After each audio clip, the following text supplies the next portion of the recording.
Hello and welcome. In this text, you will hear the powerful and emotional story of a terrible event that happened in the United States, a deadly fire and shooting that took the lives of brave firefighters in Idaho. This is a true story about danger, courage, and the dark side of human nature. Read slowly, repeat out loud, and learn English with us, step by step, word by word. Let's begin. The fire started like many others in the dry season. Smoke appeared above the trees on a quiet Sunday afternoon near Coeur d'Alene, a small city in Idaho. It was hot, the wind was rising, and people saw the smoke drifting into the sky from the mountain ridge. This was Canfield Mountain, a peaceful area, popular for hiking and full of tall pine trees. The call went out, and local firefighters were sent to control what seemed like a simple brush fire. They had done this before. But this time, it was different, very different. As the crew moved up the ridge to reach the flames, something terrible happened. Shots rang out. Loud, fast, sharp, not fireworks, not echoes. Real gunfire. Firefighters dropped to the ground, some trying to hide, others trying to reach the injured. There was shouting on the radio. "We're under fire," one of them said. "Everyone's shot up here. Send help, now." What began as a fire response had turned into something else. An ambush. Someone had started this fire on purpose. Not to burn a house or a field, but to bring firefighters there, to wait for them, and to kill. Within minutes, the scene was full of panic and pain. 2 firefighters lay still.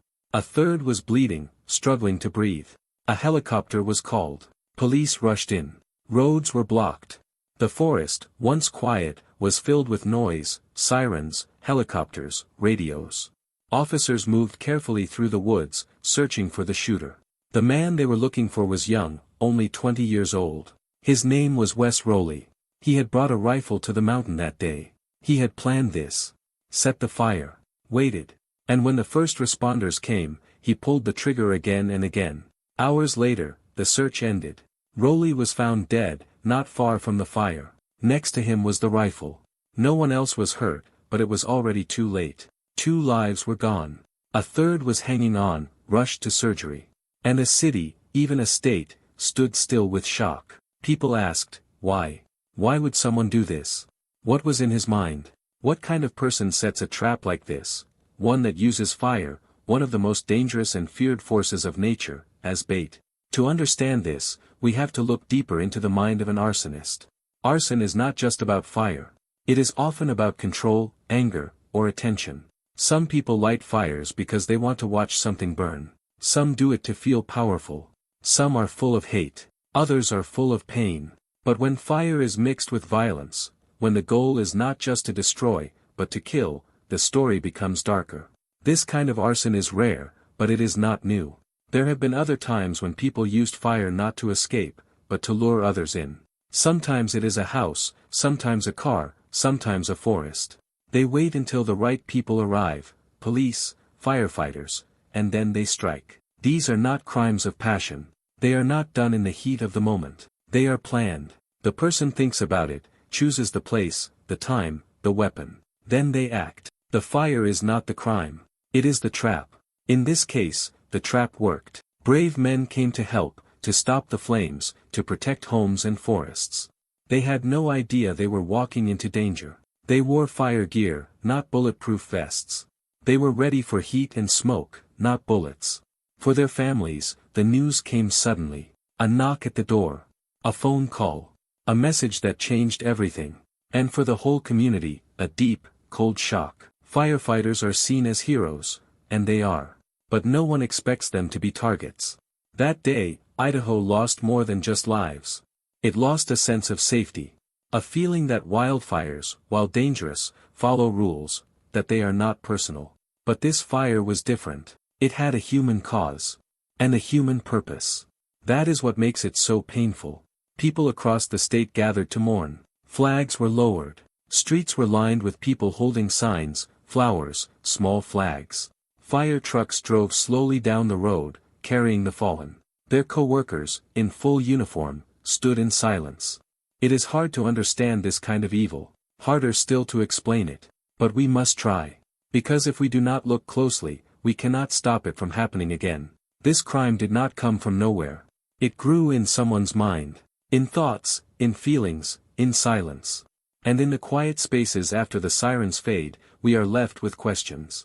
What brings someone to this point? What signs did we miss? And how do we protect the people who protect us, from fires, and now, from ambushes? Long before the fire, before the gunshots, something had started to grow inside the man who caused it all. Wes Rowley was not a stranger to the area. He lived nearby. He was young, quiet, and didn't have a long history with the law. But people who knew him said he had changed. He spent more time alone. He became angry. Some said he didn't trust anyone. Others said he looked lost, like he didn't belong anywhere. There are people like this in every town. They are not always dangerous. But sometimes, when anger, loneliness, and confusion grow too big, they break. And when a person like this finds a weapon, or finds fire, the result can be deadly. Experts who study arson say fire is not just something to look at. For some people, it becomes a voice, a message, a way to speak when words no longer work. Fire is alive. It moves, it spreads, it eats everything in its path. Watching it gives some people a feeling of control. It becomes a secret power. They light the match, and suddenly the world listens. But this time, the fire wasn't the end. It was the beginning. Wes didn't just want to watch something burn. He wanted people to come. He wanted them to step into his world. And he was waiting with a rifle. Why would someone do that? Some psychologists believe crimes like this are born from pain. Not just any pain, but deep, personal pain. Pain that turns into hate. Hate for the world, for people, for life. Some feel invisible, like they don't matter. Others feel like the world has treated them unfairly. They begin to see everyone as an enemy. And then, they plan. They don't want to die alone. They want their pain to be seen. And they want others to feel it too. There was a case like this years ago, far from Idaho. A man burned his own house and then waited outside. When the firefighters arrived, he started shooting. He killed 2 of them, just like in Coeur d'Alene. He left a note. In it, he wrote that he hated the world, that he wanted to take people with him. His mind had turned dark, twisted, full of fire and rage. These crimes are not just violent. They are cold, planned. And that makes them harder to stop. There are no easy signs. No warnings written on walls. Sometimes, the person who lights the match walks among us every day, smiling, saying nothing. Fire departments know this. They train more now, not just to fight flames, but to stay alert for danger. Some carry special gear. Some work with police on risky calls. But they are not soldiers. They are helpers. They come to save people, not to fight them. That is why these attacks hurt so deeply. They feel unfair, cruel, like a betrayal. The families of the firefighters will remember that day forever. The mothers, the wives, the children. They will think of the phone calls, the drive to the hospital, the waiting rooms. They will remember the silence after the news. The weight of it. The sound of one word, gone. But they are not alone. Across Idaho, people gathered. They brought food, flowers, cards. They stood with their local fire stations. They lit candles. They cried. Because even if they didn't know the victims, they felt the loss. They knew what it meant. These men didn't just lose their lives. They gave them, trying to help others. The hospital where the injured firefighter lay was full of visitors. People donated blood. Nurses stood beside the bed, hour after hour. The city held its breath, waiting to hear good news. And finally, there was a sign of hope. He was alive. Wounded, but strong. He had survived. Still, the fear stayed. What if it happens again? What if the next call is a trap too? In every state, firefighters and police began to talk. How can we protect our teams? Should we change the way we respond to fires? Should we send police first, before anyone else? It's a hard question. Every second matters in a fire. Waiting could mean more damage, even death. But rushing in could mean walking into an ambush. There are no easy answers. Only more questions. How do we know who is dangerous? Can we find them before they act? Is it a mental health problem? Is it a hate problem? Is it something else? What we do know is this: violence against first responders is growing. And arson is changing. It's not just about flames anymore. For some, it has become a tool for harm. A weapon of surprise. And that means the job of a firefighter is harder, and more dangerous, than ever before. And yet, they keep going. The very next day, fire crews were back on the roads. back in their trucks, responding to calls. Because that is what they do. They don't stop. Even when the risks grow, they choose to serve. Their courage is not loud. It doesn't ask for attention. It simply shows up, again and again, whenever someone calls for help. The story of that Sunday on Canfield Mountain is not over. It lives in memory, in news reports, in the hearts of those who were there. And in the shadow it casts over a community that will never forget. As the days passed, more details about the fire and the shooting came to light. Investigators worked through the forest, marking bullet holes, collecting shell casings, taking pictures of the burned area.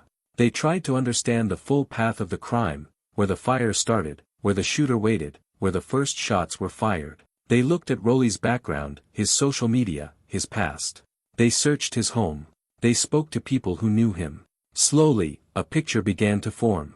But even with all that, the biggest question stayed the same: why? What makes someone plan a trap like this, a trap that uses fire, fear, and sudden death? Was it hate? Was it pain?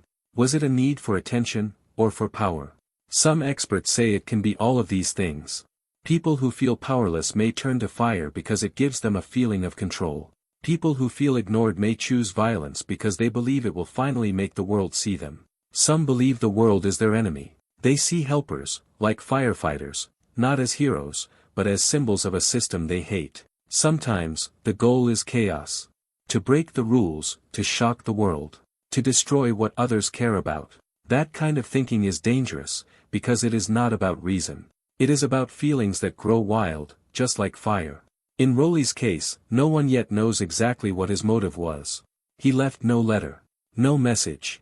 But the way he acted tells us something. He planned. He brought a rifle. He knew where the fire would spread. He waited. That shows purpose. It shows thought. This was not a sudden burst of rage. It was a dark decision, made before the match was ever struck. And this is where the fear grows. Because if someone can plan this once, what's to stop another person from doing it again? The fire community began asking hard questions. Should every brush fire be treated like a possible trap? Should police go first, even before medical or fire teams? Should firefighters carry weapons? Most departments said no. They said firefighters are not soldiers.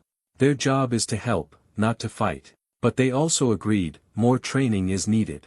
Crews now talk about scene safety more often.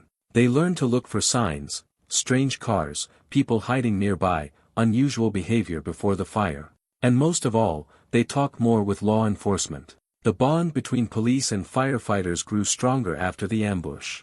In Idaho, they worked side by side for days, clearing the area, protecting each other, guarding future calls. That teamwork saved lives. It became a model for other towns. A way to prepare for the unthinkable. Still, there is no perfect plan. Fire is fast. Violence is sudden. All you can do is try to see it before it strikes. That's why more attention is now on mental health. On early warnings. On people who show signs of isolation, anger, or obsession with fire or weapons. In schools and communities, programs now teach people to speak up when they see something strange, someone talking about hurting others, someone buying weapons, someone lighting small fires for fun. These signs matter. They are the first sparks before the blaze. But even with prevention, some pain cannot be stopped. The families of the fallen still grieve. They attend memorials, receive folded flags, hear the last radio call for their loved one. That call is always the same, the name, the station, and then the words, "End of watch." It is simple.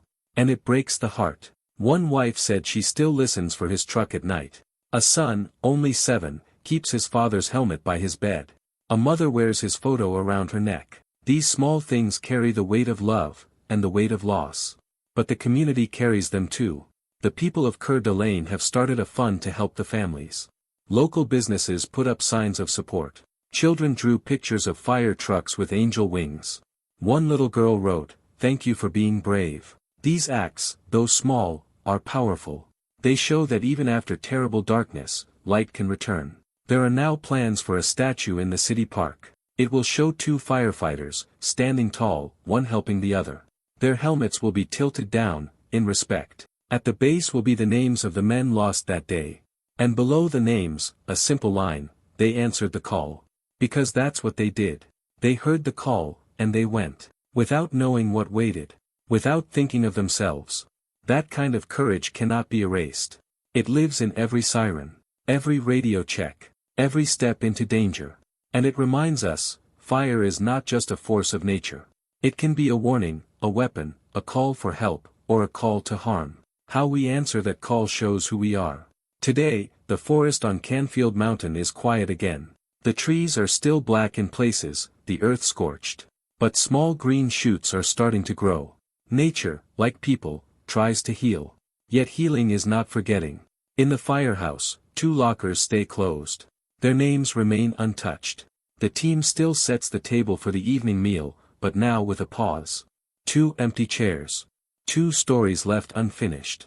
This tragedy has changed how many people think about safety, about danger, and about what it means to serve. Firefighters now look twice before stepping into the smoke. Communities look closer at those who may need help, before pain turns to violence. But there is also something else. A kind of promise, quiet and strong. The promise that even in the face of fear, people will still answer the call. Firefighters, police, medics, they keep moving forward. Not because it is easy, but because it is right. And we, the ones they protect, can do our part too. We can speak when something feels wrong. We can support those who serve. We can teach children that being brave does not mean being loud, it means showing up, even when it's hard. The mountain remembers what happened. So do we. But memory is not only for sorrow. It is also for strength, for choosing to live better, watch closer, care deeper. 2 lives were taken, and 1 nearly lost. But what they gave stays with us, not in silence, but in the sound of sirens, the crackle of radios, and the steady footsteps into fire. And in every one of those moments, we remember, they went in, so others could live.